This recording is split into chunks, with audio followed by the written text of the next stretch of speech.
Здравейте хора, днес ще правим едно предизвикателство с камък, нож за хартия и един престарял сок от лимон. Много престарял, който мирише на зоологическа градина. Много мирише. И нека започваме.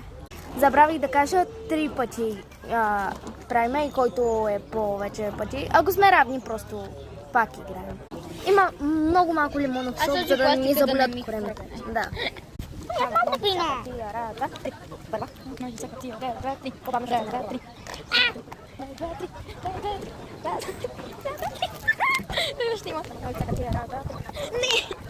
Еми, оказа се, че тя ще пие. Много яко, няма да пия. Аз си съм много щастлива сега да видим физиономията й. Аз не обичам сухове. Това е за теб. Защото аз не обичам сухове. Харесайте, последвайте за час-две.